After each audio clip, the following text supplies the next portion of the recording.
Ok. Tá. Aí sim. Joelho, então agora é com você. Manda ver, o palco é todo seu. Ok, obrigado. Bom, vou falar sobre gerenciamento de memória, tentar convencer vocês de que isso é importante para a segurança.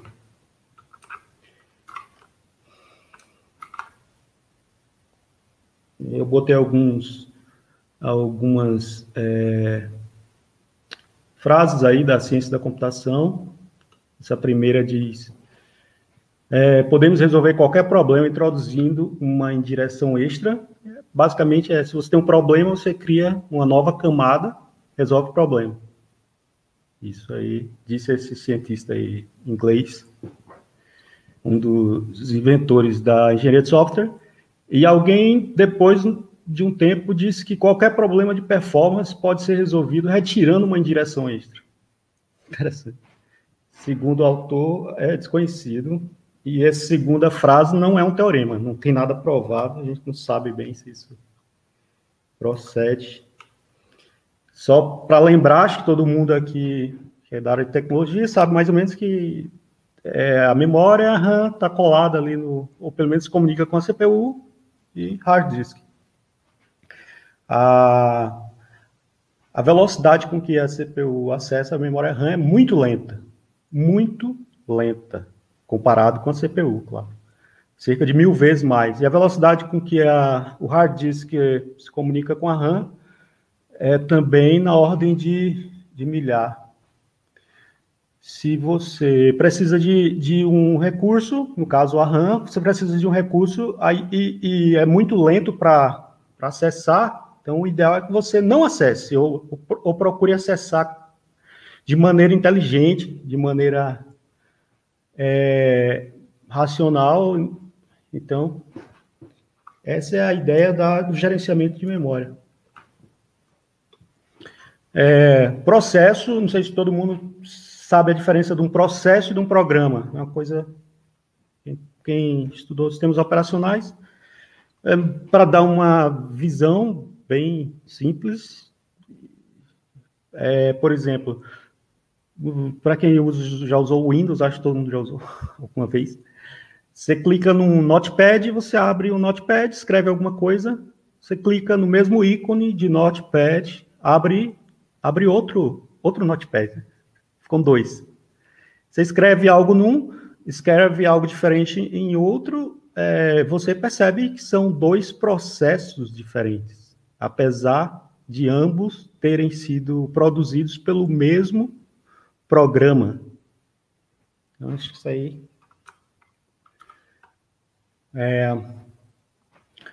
as primeiras ideias de como organizar essa questão da memória para servir aos processos. A primeira era a alocação contígua, as primeiras ideias, ainda na época do DOS. A alocação contígua quer dizer, o processo vai ficar na memória linha por linha, e ele vai ficar um conjunto fixo ali. Então, alguém teve a ideia de dizer, não, pegamos a memória e partimos em quantidade de endereços iguais. Foi o que eu tentei fazer nessa minha arte aí, que está meio...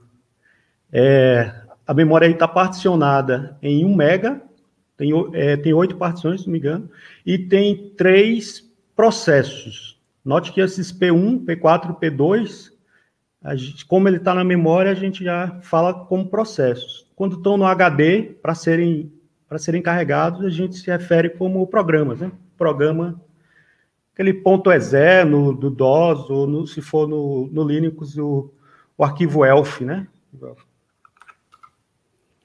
Bom, a gente aqui, eu só estou juntando os conceitos do processo.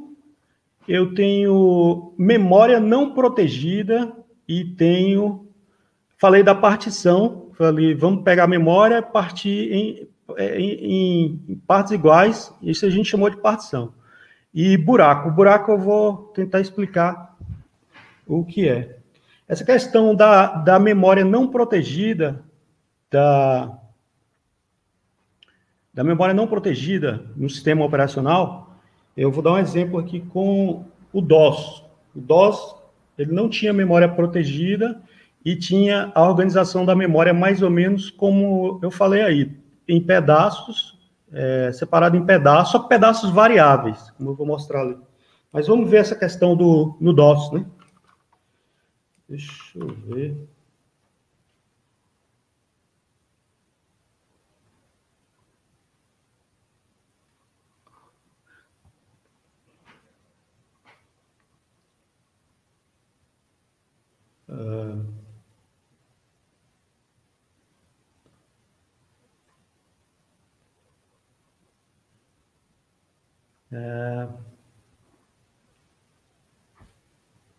Vocês conseguem ver, né? A minha. Bom, isso é o DOS, e a memória nessa época a gente pode ver aqui no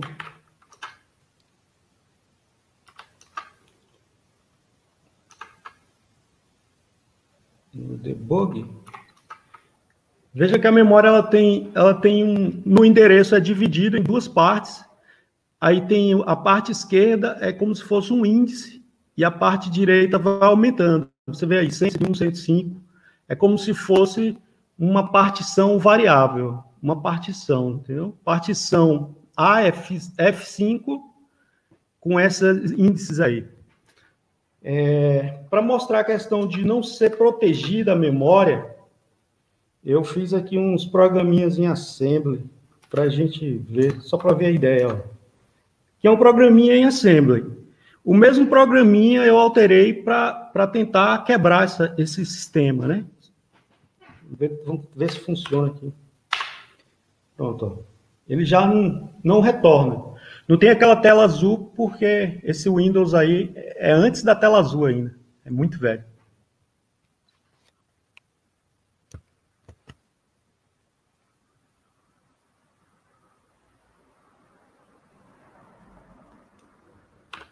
Então, a falta de proteção é quando um processo pode interferir no outro ou pode parar o sistema, porque consegue sobrescrever até mesmo o sistema operacional.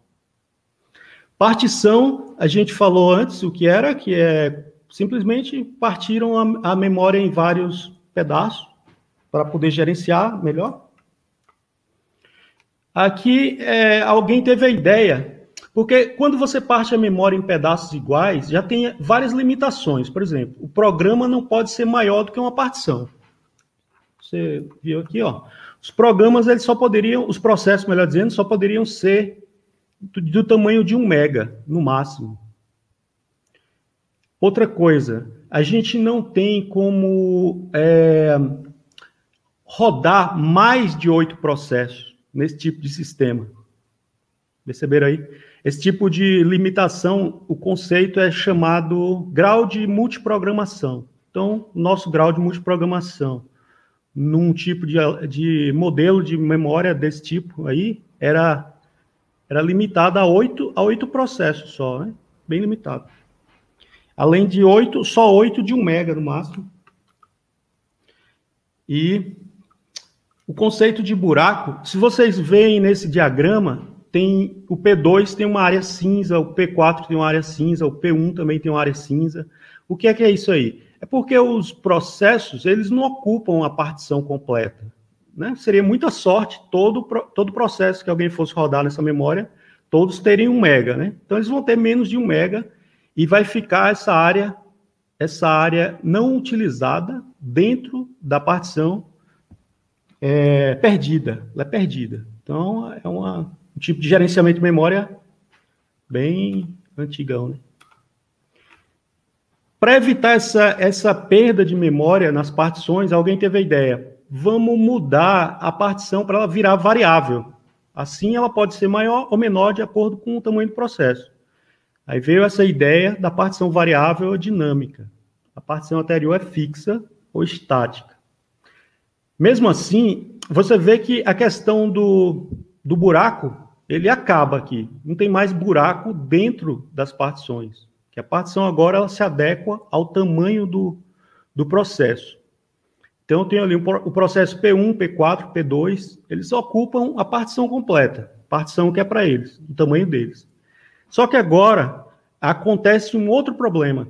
Veja que, por exemplo, se nesse diagrama eu tivesse que colocar o P3, que está ali no HD, o P3 ele tem 2.1 megabytes. Note que eu não tenho espaço para pôr ele, porque em cima eu tenho espaço de 2 megabytes, embaixo tem 1, ali eu tenho 400K, espaços livres. Então, esse tipo de memória, ele tem um problema grave que é chamado, esse buraco é chamado fragmentação externa, entendeu? Essa fragmentação externa, ela é pior ainda do que aquela fragmentação interna, que é aqueles buracos desse diagrama aqui. Quando o buraco está dentro das partições, a gente chama de fragmentação interna. Quando o buraco está fora, assim, e podem ser bem grandes, como nesse diagrama, chama fragmentação externa. Bom, aqui, vocês já perceberam, eu estou só juntando os conceitos, né? O que está em vermelho é que é problema. Então, memória não protegida, problema. Buracos, não problema. E a fragmentação interna e externa tem a ver com os buracos. Soluções para fragmentação externa, no caso. Foram dadas duas soluções ao longo da história. Uma era a compactação e a outra era a paginação.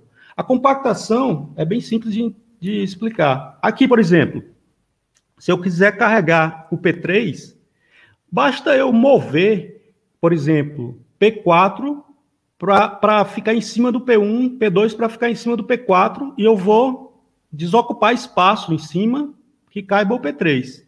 Esse tipo de solução é o que eles chamam de compactação de memória. É simplesmente juntar todos os processos num único espaço de memória para que o resto fique livre para caber processos maiores ou caber o resto do processo. E a solução paginação, essa é como o Linux gerencia a memória e como a maioria dos sistemas operacionais fazem hoje. O FreeBSD, o macOS, inclusive o Windows também, todos gerenciam usando esse princípio. Não quer dizer que é o mesmo algoritmo ou o mesmo tipo de programa. Então, solucionando fragmentação externa, a gente, basicamente, solução padrão no mundo atual é a paginação.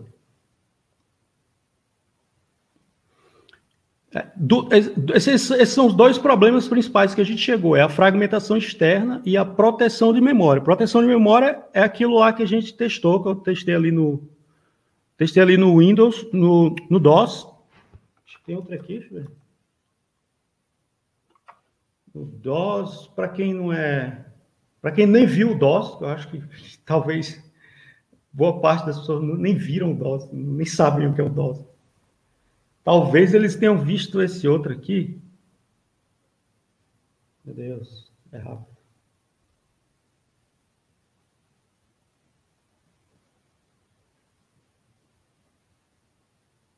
Deixa eu ver se aparece.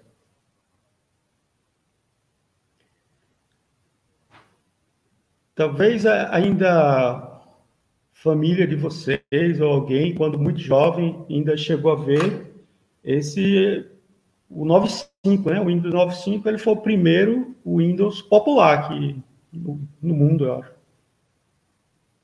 Então, ele tem um tipo de gerenciamento semelhante ao DOS e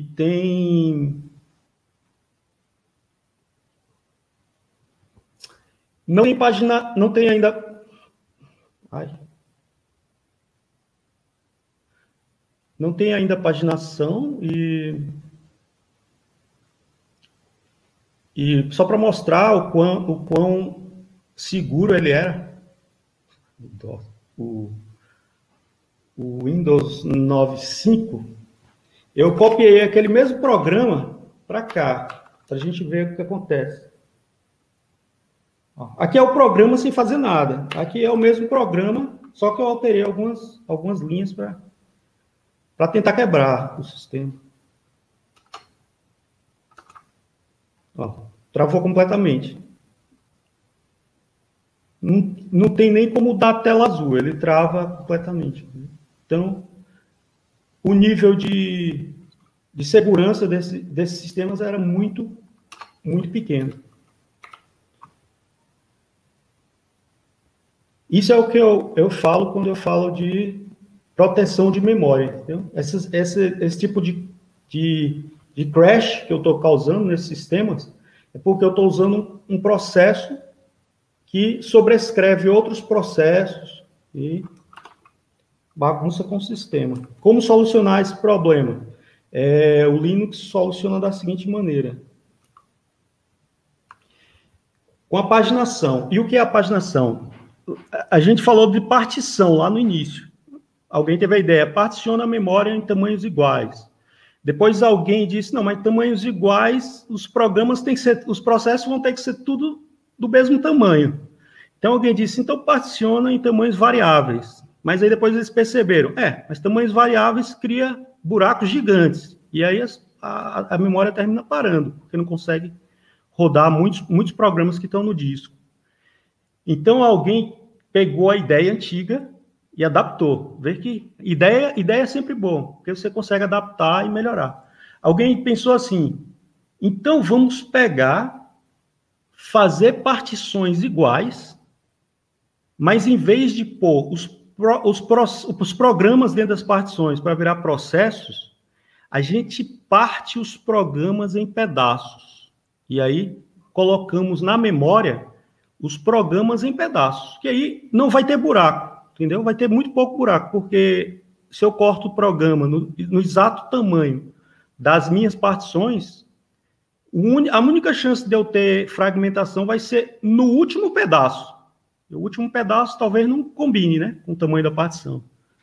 Então, assim, a gente já resolve o problema da fragmentação interna e da fragmentação externa também. Porque se eu estou pondo o programa dividido em vários pedaços, não vai ter fragmentação externa. A solução ela é dada pelo um novo hardware, que é esse MMU, que significa Memory Managed Unit, a unidade de gerenciamento de memória. Para não ficar muito teórico e maçante isso aqui, eu não desci a fundo em todos os detalhes. Eu estou só meio passando uma pincelada para as pessoas terem noção dos conceitos básicos. Então, o conceito básico da paginação é que agora a CPU ela não acessa diretamente a memória RAM. Ela acessa uma tabela virtual, como se fosse uma memória virtual, né? O nome dado é esse mesmo, memória virtual, onde agora eu tenho as partições que eu dou o nome de página. Você vê ali, ó, page 0, page 1, page 0, page 1, page 2.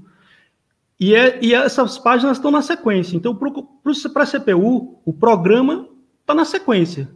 Só que, na verdade, não, né? Na verdade, ele referencia a memória RAM de maneira totalmente livre. Isso aí permite com que essa alocação seja rápida. O sistema não precisa ficar procurando pedaços na memória RAM que esteja numa sequência para botar o processo lá, entendeu? Ele pega qualquer área que esteja livre, qualquer página que a gente chama. Aqui o conceito que a gente tem que ter é que página é uma partição da memória, frame é uma partição da memória física, porque aqui a gente vai ter duas memórias, no caso, uma memória virtual, ela não existe, só está dentro do processador, e a memória RAM mesmo, que a gente dá o nome de frame, ou no Linux se chama page frame. Essa é a ideia. Talvez não percebam, mas com essa ideia eu também resolvo o problema da proteção da memória. Por quê? Porque agora a CPU ela não acessa a memória diretamente. Então, quando eu dou um enter num programa como aquele que a gente fez aqui no DOS e no Windows, para quebrar alguma coisa, tem essa camada no meio, virtual com essa MMU, que é um chip separado, é como se fosse um circuito separado.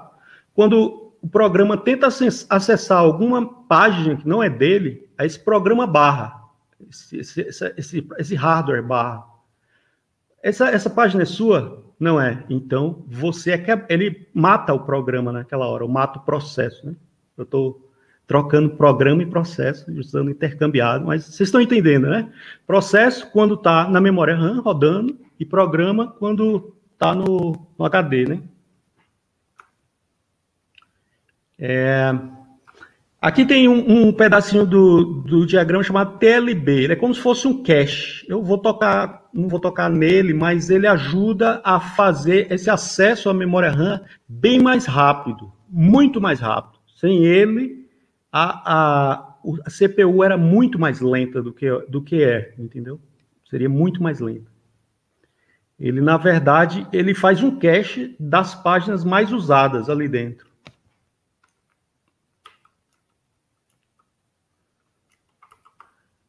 Bom, a gente falou da paginação. Na paginação, a alocação não é mais contígua. Por que não é contígua? Se você vir aqui no...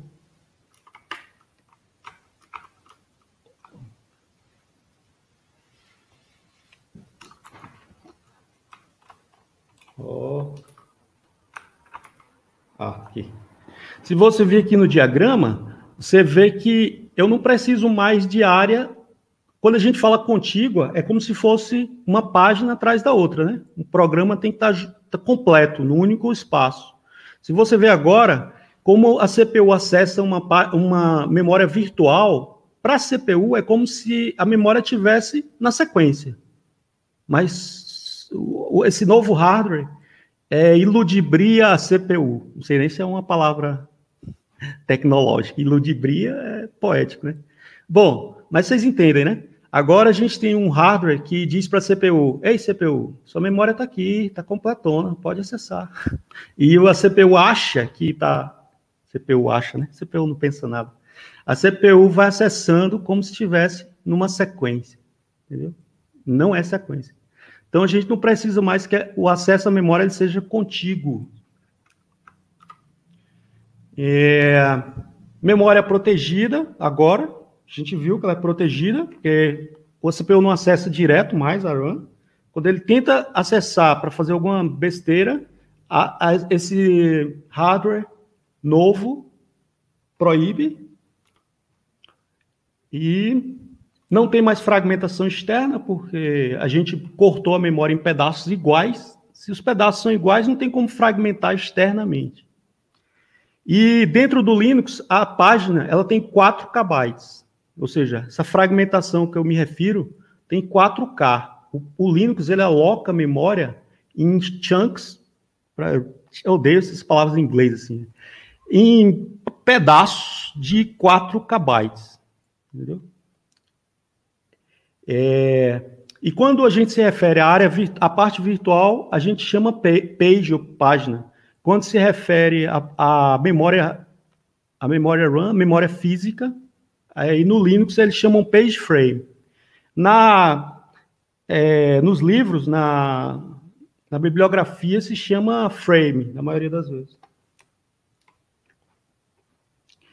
Aqui, como você cria um novo processo? Historicamente, no Unix, a gente cria esse processo... o Unix ou Linux, ele cria um processo copiando de outro, porque a árvore de processos no Linux é uma família, né? Todo mundo nasce no init.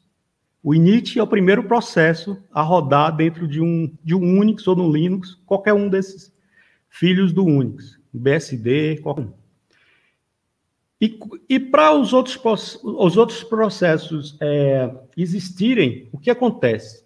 O init, ele copia ele mesmo, é como se ele copiasse ele mesmo e fosse carregando o próximo processo nessa cópia. No passado, como era feito isso? Era nesses passos que está aí. O sistema alocava os frames de tabela ele fazia uma cópia completa. Então, cada vez que você queria executar um novo processo, por exemplo, você tinha um terminal e quer fazer outro terminal, ou qualquer programa, né? Você tem um programa, ele vai criando outros processos. Se for um programa que seja grande, geralmente são vários processos. Então, essa vida desses processos vinha com uma cópia completa. Sempre que você executava alguma coisa, havia essa cópia completa. É muito pouco inteligente. A memória ficava cheia rapidamente com programas que você nem estava usando completamente. Mas era assim que era feito no passado. No Linux e nos Unix modernos, a gente tem uma coisa chamada alocação preguiçosa, ou lazy allocation, que usa essa técnica chamada CAL, que é copy on write. No caso, como ela funciona?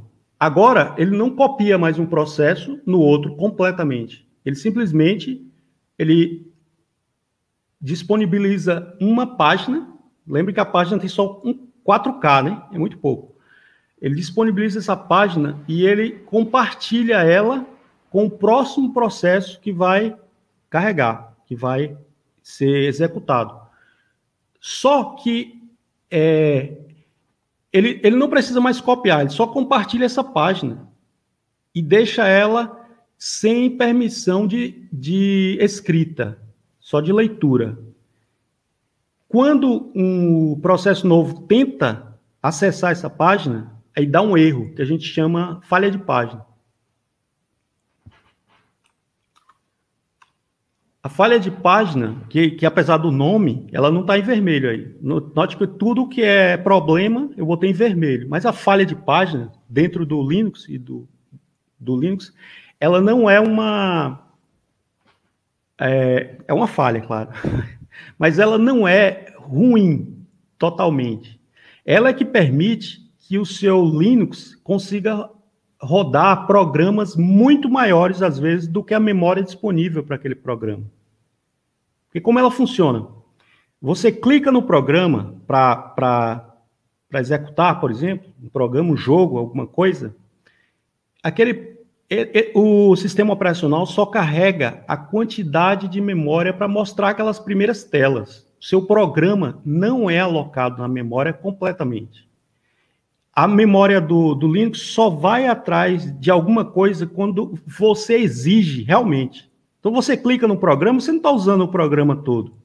Então, o sistema não carrega ele todo na memória. Só vai carregar quando você abre outras janelas ou começa a usar intensivamente o programa. Você nunca vai conseguir usar um programa completamente, porque geralmente você está focado em alguma área do programa, está fazendo alguma atividade. E o que não está sendo usado, o sistema operacional bota no disco, por exemplo.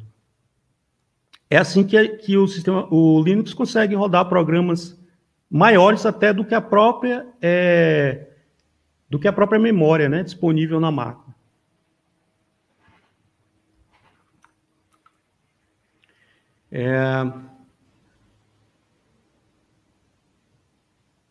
Aqui a gente vai mostrar alguns ferramentas, né, para lidar com a memória.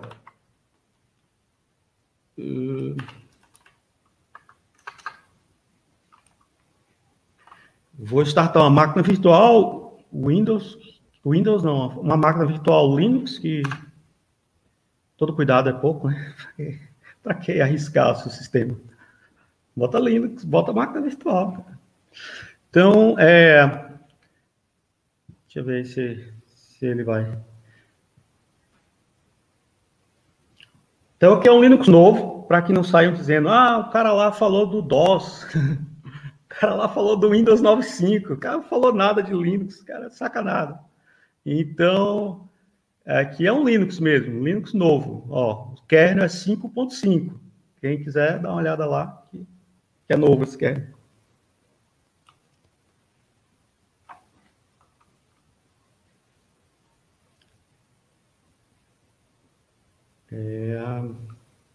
Deus. Isso é tão rápido quando eu...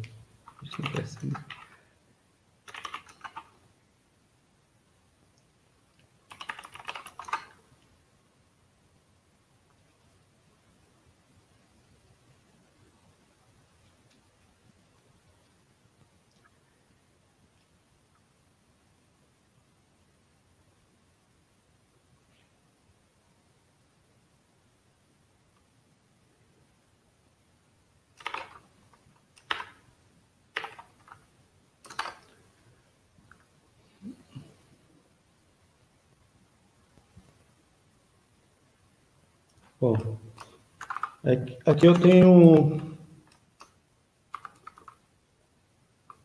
Aqui é um terminal, apesar desse... É um terminal, pessoal. Pode ver que é um terminal. LS. Tá? Terminal. Porque a interface gráfica é leve para poder... para não pesar. Né? O primeiro comando que a gente pode ver sobre isso... Meu Deus, tem umas anotações aqui. Caraca, vai ser tudo de cabeça agora. O primeiro comando é o free, né? O free é semelhante o main lá do DOS. Basicamente, ele diz quanto tem de memória livre, quanto tem de memória usada. No caso aqui, é uma máquina virtual de 512 MB apenas. Ele tem livre 489 e 500 KB, 500 MB, perdão. 489 MB e 500. É isso aí. Que é de 512 MB. Não está 512 aqui completamente, porque quando você starta um sistema operacional, parte da memória RAM ela é usada em algumas estruturas do sistema operacional. Então, é isso aí. Eu falei ali da partição dos processos, né? Vamos ver como é que a gente consegue ver isso. Vamos pegar aqui um processo qualquer. Processo qualquer. Termite, esse 288, vamos ver ele. Proc 288 maps.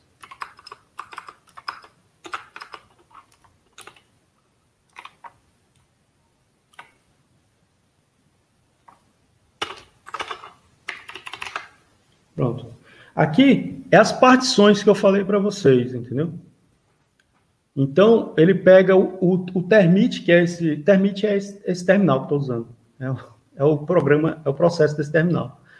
Ele pega o binário do Termite, carrega aqui no meio, onde tem esse R, esses tracinhos, esse P, são as permissões. Lembra que eu falei da questão da proteção. Agora, o sistema operacional ele consegue botar permissões. Ó, só de leitura, quando é um R é só leitura, quando é um tracinho é sem permissão nenhuma, quando é um X é de execução e quando é um W é de escrita. Então, aqui a memória ela está dividida em partições, e se você for descendo aqui,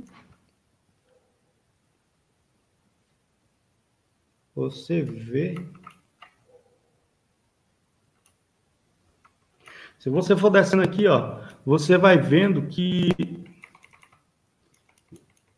Ó, aqui a gente vê fontes que esse terminal pode usar, está usando esse TER U28.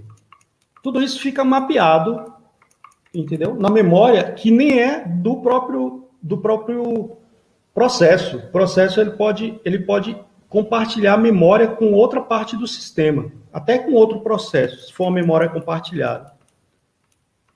O que dá essa flexibilidade é essa nova ideia de gerenciamento de memória, usando a paginação, entendeu? A paginação é que permite essa flexibilidade de você ter um programa, você faz um programa que nem um eletrão grande e você usa coisas que já estão em outras bibliotecas, entendeu?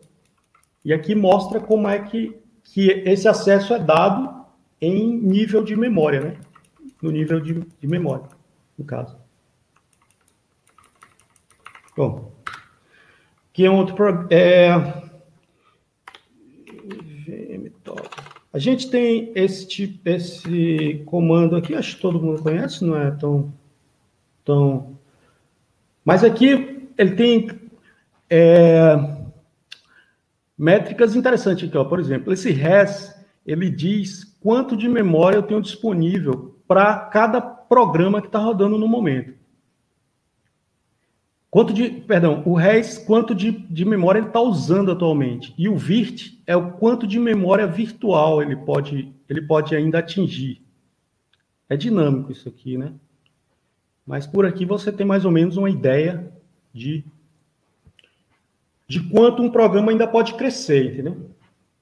Deixa eu diminuir aqui só para a gente ver.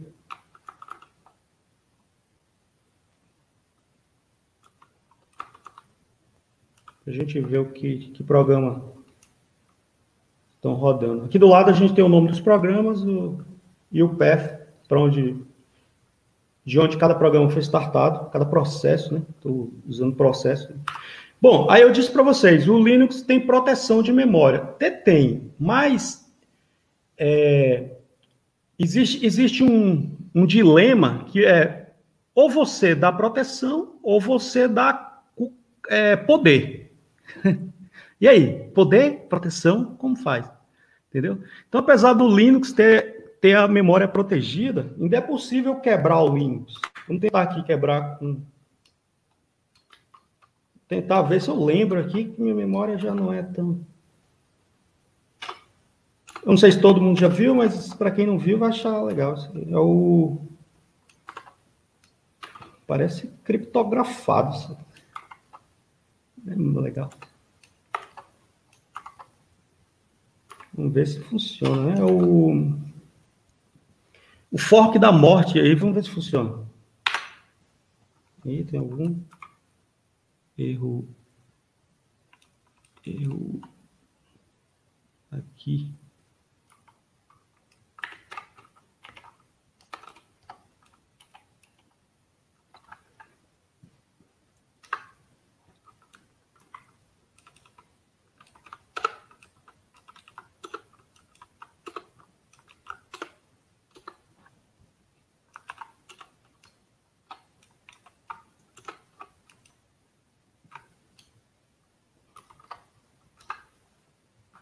E esqueci essa coisa. Deveria funcionar, não funciona.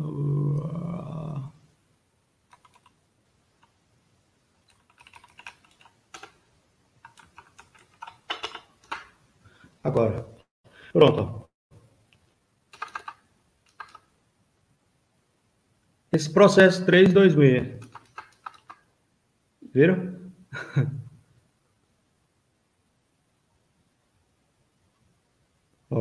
Ó. Travou.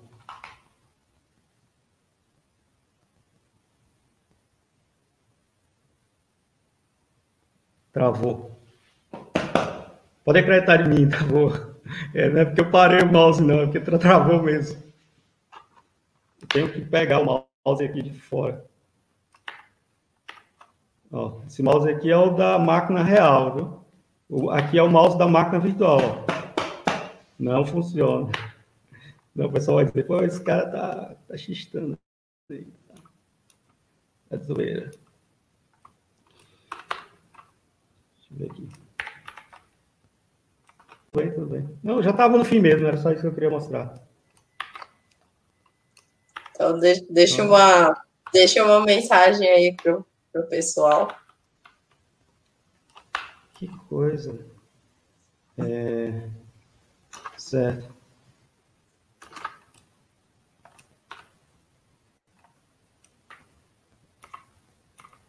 Ok. Bom, eu queria mostrar um pouco mais comandos, mas o tempo acabou aí, a moça disse. E isso aí, vou deixar meu contato, quem tiver interesse em Linux, desenvolvimento Linux, eu também ainda ia mostrar uma questão do desenvolvimento mesmo, quem se interessa nisso. Mas aí tá o contato, quem se interessar pode mandar um e-mail, qualquer coisa, a gente conversa por aí. Obrigado.